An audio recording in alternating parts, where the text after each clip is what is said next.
الحمد لله نحمده ونستعينه ونستغفره ونؤمن به ونتوكل عليه ونعوذ بالله من شرور أنفسنا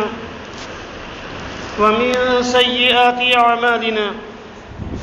من يهده الله فلا مضل له ومن يضلله فلا هادي له ونشهد أن لا إله إلا الله ونشهد أن سيدنا وسندنا ونبينا ومولانا محمدا عبده ورسوله أما بعد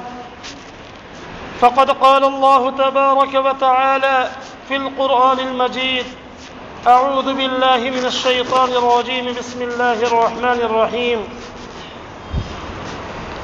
لقد من الله على المؤمنين إذ بعث فيهم رسولا من أنفسهم يتلو عليهم آياته ويزكيهم ويعلمهم الكتاب والحكمة وإن كانوا من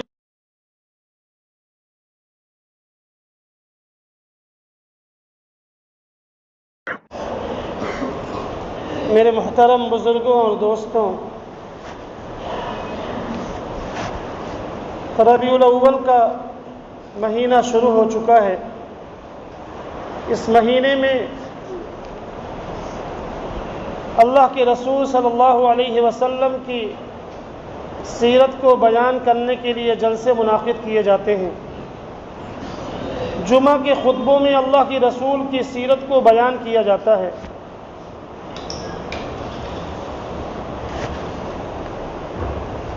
سیرت نگاری کا ایک اصول ہے کہ جس کسی کی سیرت کو بیان کیا جاتا ہے اس کی پیدائش سے سیرت کا افتتاح ہوتا ہے، سیرت کی شروعات ہوتی ہے، اور اس کے انتقال پر اس کی سیرت کا اختتام ہو جاتا ہے، اس کی سیرت کا خاتمہ ہو جاتا ہے۔ لیکن اللہ کے رسول صلی اللہ علیہ وسلم کی سیرت کو ہم پڑھتے ہیں، اللہ کی رسول کی سیرت کا جب ہم مطالعہ کرتے ہیں تو ہمیں یہ معلوم ہوتا ہے کہ سیرت کا یہ اصول یہاں پر ٹوٹ رہا ہے، اس لیے کہ اللہ کی رسول صلی اللہ علیہ وسلم کی سیرت کا آغاز اللہ کی رسول کی پیدائش سے نہیں ہوتا، بلکہ اس دنیا کے آغاز سے ہوتا ہے، اس کائنات کے شروعات سے ہوتا ہے، اور اللہ کی رسول صلی اللہ علیہ وسلم کی سیرت کا اختتام آپ کی وفات پر ختم نہیں ہو جاتا، آپ کی وفات پر آپ کی سیرت ختم نہیں ہوتی، بلکہ اس دنیا کے ختم ہونے اور قیامت کے قائم ہونے اور حشر و نشر کے قائم ہونے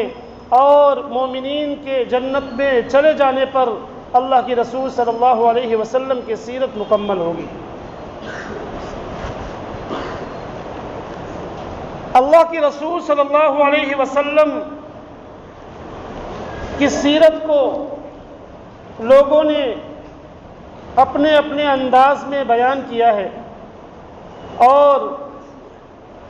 لکھنے والوں نے اللہ کی رسول صلی اللہ علیہ وسلم کی سیرت کو لکھا ہے، شعراء نے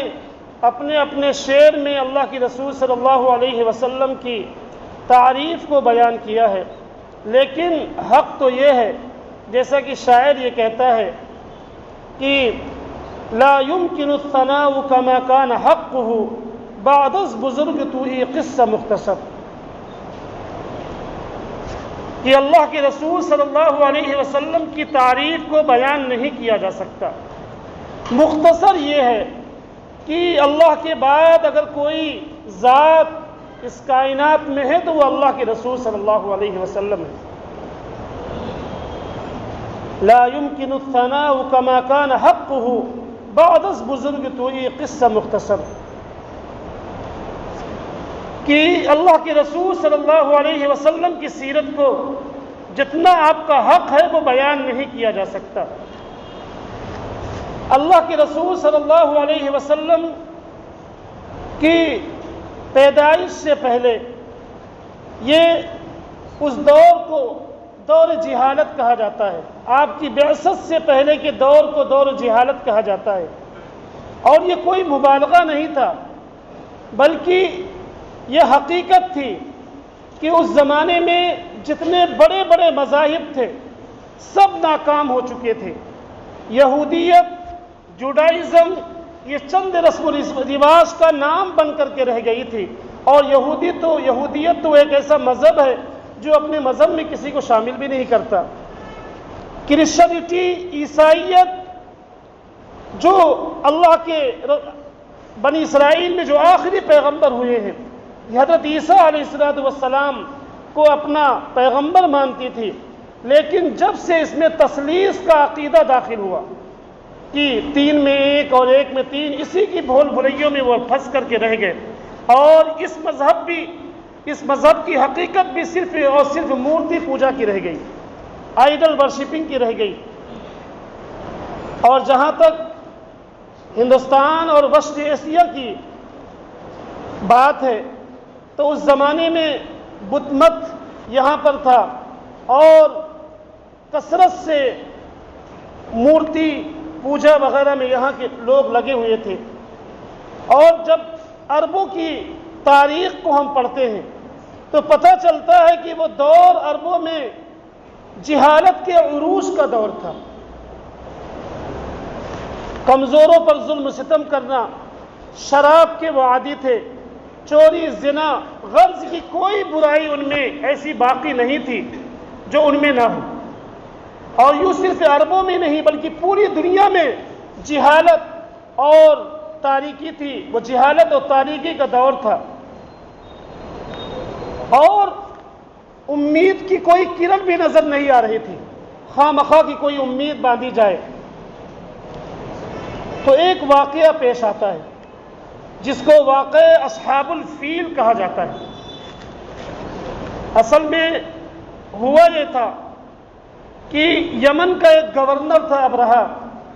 اس نے جب یہ دیکھا کہ لوگ مکہ مکرمہ ساری دنیا سے لوگ کھنچ کھنچ کر کے جاتے ہیں اور اس گھر کی عظمت ان کے دلوں میں ہے، تو اس نے صنعاء میں، یمن میں ایک گرجا بنایا، اور اس کا مقصد یہ تھا کہ کم از کم یمن کے لوگ تو مکہ مکرمہ کا سفر نہ کرے، اور بہت ہی خوبصورت عمارت اس نے بنائی۔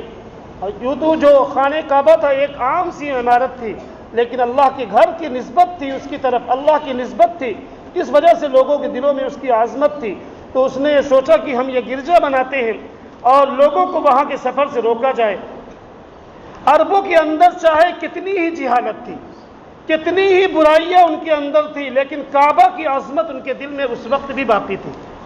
اور وہ کسی بھی طرح سے کعبہ کی عظمت سے دستبرداری کے لیے تیار نہیں تھے۔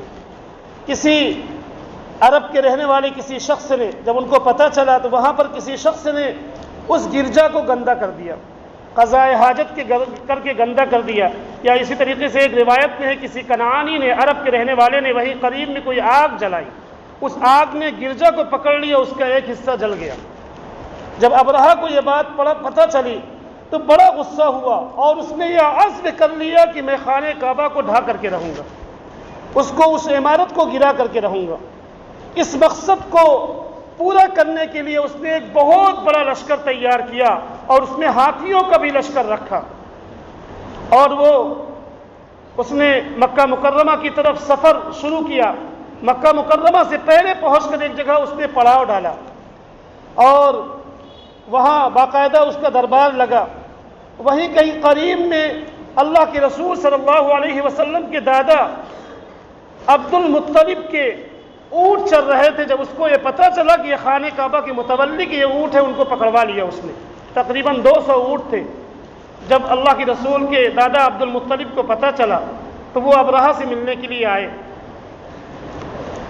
حضرت عبد المطلب کا جو رعب، جو جلال، جو دبدبہ تھا، ابرہہ نے جب عبد المطلب کو دیکھا تو وہ اپنے تخت سے اتر گیا، اور اپنے تخت پر تو اس نے نہیں بلایا، لیکن تخت سے نیچے اتر کر پاس قریب میں بیٹھ کر کے اس نے بات کیا اور پوچھا کہ تمہارے آنے کا مقصد کیا ہے؟ تو عبد المطلب نے کہا کہ میں نے سنا ہے کہ تم نے میرے اونٹوں کو خواہ مخواہ پکڑوا لیا ہے، مجھے میرے اونٹ چاہیے، ان کو آپ چھوڑ دیجئے۔ تو اس کو بڑا تعجب ہوا یہ کیسا خانہ کعبہ کا متولی ہے؟ اس کو معلوم ہے کہ ہم خانہ کعبہ کو گرانے کے لیے آئے ہیں، لیکن اس کو اپنے اونٹوں کی پڑی ہوئی ہے۔ تو عبد المطلب نے جو جواب دیا، باقاعدہ اس نے اظہار بھی کیا عبد المطلب سے، تو حضرت عبد المطلب نے جو جواب دیا واقعی وہ جواب ہے، ان کا کتنا یقین تھا اللہ پر۔ تو انہوں نے کہا کہ دیکھیے، اس اونٹ کا مالک میں ہوں، ان اونٹوں کا مالک میں ہوں، اور خانہ کعبہ کا مالک اللہ تبارک و تعالی ہے۔ تو میں جس چیز کا مالک ہوں اس کا میں سوال کر رہا ہوں، اور خانہ کعبہ کا جو مالک ہے وہ اس کی حفاظت کر لے گا۔ بہرحال وہاں سے چلے آئے، اور پھر جب وہ آگے بڑھا تو اس واقعے کو اللہ رب العزت نے قرآن کریم میں بھی سورہ فیل نے بیان کیا کہ کس طریقے سے اللہ تبارک و تعالیٰ نے معمولی پرندوں کے ذریعے سے اس عظیم لشکر کو، اس ہاتھیوں کے لشکر کو تباہ و برباد کر دیا۔ فَجَعَلَهُمْ كَعَصْفٍ مَأْكُولٍ، کہ کھائے ہوئے بھس کی طرح ہو گئے۔ ابرہہ غلیظ ترین بیماریوں میں مبتلا ہو کر کے مر گیا، اور پورا کا پورا لشکر تباہ و برباد ہو گیا۔ اور اللہ تبارک و تعالیٰ کی یہ سنت ہے، اس کا طریقہ یہ ہے کہ وہ کسی ایک طاقت کو دوسری طاقت سے نہیں لڑواتا، بلکہ ایک طاقت کو اللہ تبارک و تعالیٰ بہت ہی معمولی لشکر، بہت ہی معمولی چیز کے ذریعے سے ختم کراتا ہے۔ اگر ایک طاقت دوسری طاقت کو ختم کر دے، ایک طاقتور ملک دوسرے ملک پر حملہ کرے اور اس کو ختم کرے، تو لوگ کہتے ہیں کہ ایک طاقت نے دوسری طاقت کو ختم کر دیا، ایک ملک نے دوسرے ملک پہ قبضہ کر لیا، تو پھر اس میں اللہ کی بڑائی نہ بیان کی جاتی۔ اللہ کی بڑائی اس وقت بیان کی جاتی ہے کہ جب ایک کمزور مخلوق اللہ تبارک و تعالیٰ کی، کمزور لوگ،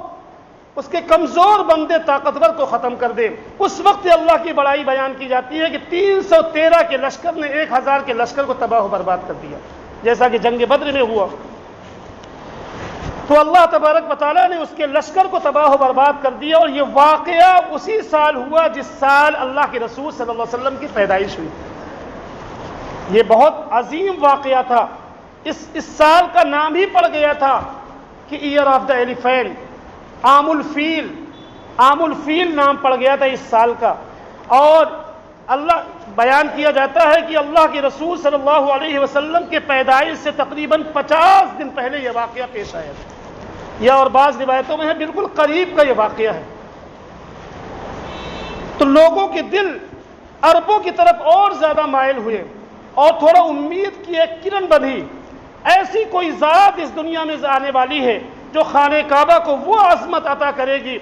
کہ پھر دنیا میں کوئی بھی عمارت اس کا مقابلہ نہیں کر سکتی۔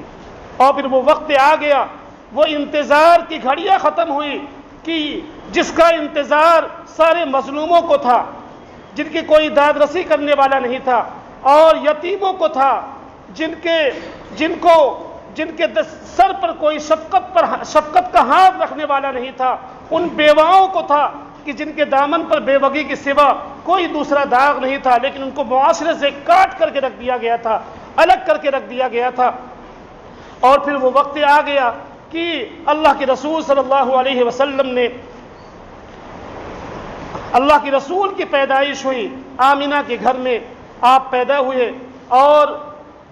یہ تاریخ جو کرسچن ایرا تھا 571 عیسوی، 22 اپریل 12 ربیع الاول 571 عیسوی کو اللہ کے رسول صلی اللہ علیہ وسلم کی پیدائش ہوئی۔ اور اللہ کے رسول صلی اللہ علیہ وسلم جس دن پیدا ہوئے، حضرت آمینہ آپ کی ماں نے وہ دیکھا کہ شام کے محلات روشن ہو گئے، سیریا کے جو محلات تھے وہ روشن ہو گئے، اور فارس کی جو آگ 1000 سال سے جل رہی تھی وہ بجھ گئی۔ آتش کدہ ان کا جو تھا، جس کی وہ عبادت کیا کرتے تھے فارس کے لوگ، آتش پرست تھے، وہ آگ بجھ گئی۔ اور قیصر و کسریٰ، روم کے جو بادشاہت تھی، اس کے بادشاہ کو قیصر کہا جاتا تھا، اور کسریٰ یہ ایران کے بادشاہ کا ٹائٹل تھا، تو ان کے محلات میں زلزلہ آ گیا، اور کسریٰ کے محل میں جو لگے ہوئے جو کنگرے تھے وہ 14 کنگرے ان کے ٹوٹ کر کے گر گئے۔ صبح جب ہوئی تو کسریٰ نے کاہنوں کو بلایا اور پوچھا کہ یہ کیا معاملہ ہے؟ تو کاہنوں نے بتلایا کہ کوئی ایسی شخصیت وجود میں آئی ہے، کوئی ایسا بچہ آج پیدا ہوا ہے جو تمہاری حکومت کا خاتمہ کرے گا۔ پھر اس نے پوچھا کہ یہ 14 کنگرے کے ٹوٹنے کا کیا معاملہ ہے؟ تو کاہنوں نے بتلایا کہ ابھی خاتمہ تمہاری حکومت کا نہیں ہوگا، بلکہ 14 بادشاہ گزریں گے تمہاری حکومت میں، اس کے بعد پھر تمہاری حکومت کا خاتمہ ہوگا۔ کسریٰ خوش ہو گیا کہ 14 بادشاہ گزرتے گزرتے تو صدیاں ختم ہو جائیں گے، لیکن تاریخ گواہ ہے صدیاں نہیں گزری۔ حضرت عثمان رضی اللہ تعالیٰ عنہ کے خلافت آتے آتے کسریٰ جو بادشاہ تھا اس کی حکومت ختم ہو گئی اور پوری سلطنت قیصر و کسریٰ کی اسلام کے زیر نگی آ گئی، مسلمانوں کا اس پر قبضہ ہو گیا۔ پھر اللہ کے رسول صلی اللہ علیہ وسلم عرب کے قاعدے کے موافق، اس زمانے میں عربوں کا یہ قاعدہ تھا کہ جو شرفاء کے بچے ہوا کرتے تھے وہ ان کو دودھ پینے کے لیے دیہات میں بھیجا جاتا تھا۔ مقصد یہ تھا کہ دیہات کی آب و ہوا اچھی ہوتی ہے، اس میں بچے کی پرورش اچھی ہوگی، اور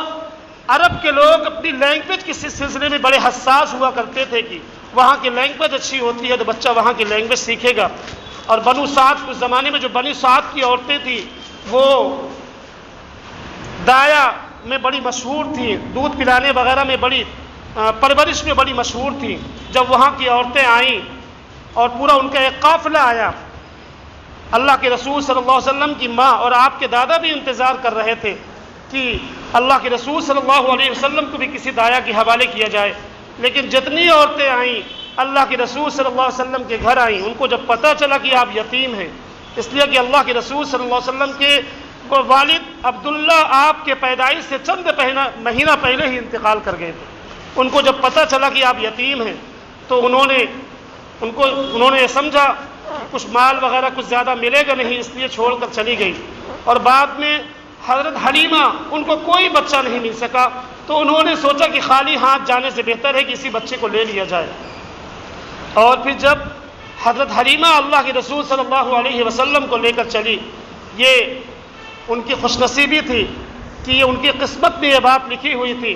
اور قیامت تک ان کے نام کا زندہ ہونا لکھا ہوا تھا کہ وہ اللہ کے رسول صلی اللہ علیہ وسلم کو لے کر گئی۔ ان کی جو سواری تھی بہت دبلی تھی اور بہت کمزور تھی، لاغر تھی، قافلے سے پیچھے رہ جاتی تھی، لیکن سارے قافلے والے جب جا چکے تھے، بعد میں یہ روانہ ہوئی اللہ کے رسول کو لے کر کے، تو ان کی سواری ان قافلے والوں سے آگے چلی گئی۔ ان کے قافلہ والوں نے پوچھا کہ حلیمہ کیا تو نے سواری بدل لیا؟ تو حضرت حلیمہ نے جواب دیا کہ میں نے سواری نہیں بدلا، سوار بدل لیا ہے۔ اور جب سواری کے سوار بدلتے ہیں تو سواری کے انداز بھی بدل جایا کرتے ہیں۔ اور پھر اللہ کے رسول صلی اللہ علیہ وسلم کو لے کر گئی۔ اس سے پہلے جب اللہ کے رسول کو انہوں نے دیکھا، اللہ کے رسول کی محبت ان کے دل میں گھر کر گئی، اور حضرت آمینہ سے کہا بھی کہ میں نے دیہاتوں کا سفر کیا ہے لیکن ایسا خوبصورت بچہ نہیں دیکھا۔ تو حضرت آمینہ نے کہا کہ اے حلیمہ تو نے دیہاتوں کا سفر کیا، میں نے شہروں کا سفر کیا ہے، اور ایسا خوبصورت بچہ میں نے شہروں میں نہیں دیکھا۔ وہاں پر اللہ کے رسول کے دادا عبد المطلب بھی موجود تھے، انہوں نے کہا کہ اے حلیمہ تو نے دیہاتوں میں ایسا خوبصورت بچہ نہیں دیکھا، اے آمینہ تو نے شہروں میں ایسا خوبصورت بچہ نہیں دیکھا، میں نے ملکوں کا سفر کیا، ایسا خوبصورت بچہ نہیں دیکھا۔ اور سیرت نگار اس واقعے کو بیان کرتے ہوئے ایک فرضی انداز میں لکھتے ہیں کہ اگر حضرت جبرائیل موجود ہوتے، ان سے پوچھا جاتا کہ آپ کچھ کہیے، تو وہ یہ کہتے کہ اے حلیمہ تو نے دیہات میں ایسا خوبصورت بچہ نہیں دیکھا، اور اے آمینہ تو نے شہروں میں ایسا خوبصورت بچہ نہیں دیکھا، اور اے عبد المطلب تو نے ملکوں میں ایسا خوبصورت بچہ نہیں دیکھا، میں نے تو پوری کائنات کا سفر کیا ہے، پوری کائنات میں ایسا خوبصورت بچہ میں نے نہیں دیکھا۔ اور پھر اللہ تبارک و تعالیٰ کہتا تو کیا کہتا کہ اے حلیمہ تو نے دیہات میں ایسا خوبصورت بچہ نہیں دیکھا، اے آمینہ تو نے شہروں میں ایسا خوبصورت بچہ نہیں دیکھا، اور اے عبد المطلب تم نے ملکوں میں ایسا خوبصورت بچہ نہیں دیکھا، اور اے جبرائیل تم نے کائنات میں ایسا خوبصورت بچہ نہیں دیکھا، میں نے ایسا خوبصورت بچہ پیدا ہی نہیں کیا۔ اسی کو شاعر رسول حضرت حسان بن ثابت رضی اللہ تعالی عنہ اپنے اشعار میں بیان کرتے ہیں، وَأَحْسَنُ مِنْكَ لَمْ تَرَ قَطُّ عَيْنِي وَأَجْمَلُ مِنْكَ لَمْ تَلِدِ النِّسَاءُ خُلِقْتَ مُبَرَّأً مِنْ كُلِّ عَيْبٍ كَأَنَّكَ قَدْ خُلِقْتَ كَمَا تَشَاءُ۔ یہ عربی کا ایک انداز ہے، عربی کی جو ملاحت ہے، اس کی فصاحت و بلاغت ہے، اس کو کسی اور لینگویج میں بیان نہیں کیا جا سکتا۔ لیکن پھر بھی اس کا ترجمہ کیا ہے کسی اردو شاعر نے کہ جہاں میں ان سا چہرہ ہے نہ ہے خندہ جبھی کوئی، ابھی تک عورتیں نہ جن سکی ان سا ہنسی کوئی۔ تو اللہ کے رسول صلی اللہ علیہ وسلم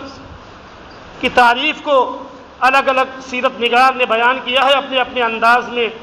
بعد میں یہی کہا جا سکتا ہے کہ لا يمكن الثناء كما كان حقه بعد از بزرگ تو یہ قصہ مختصر، قلم اشجار ہو سارے سمندر روشنائی ہو، مکمل ہو نہیں سکتی مگر سیرت محمد کی۔ اللہ تبارک و تعالیٰ سے دعا ہے کہ ہمیں اللہ کے رسول کی، اپنے نبی کی سیرت کو ہمیں اپنی زندگیوں میں لانے کی اور اس کو اپنانے کی توفیق عطا فرمائے۔ آمین۔ وآخر دعوانا الحمد للہ رب العالمین۔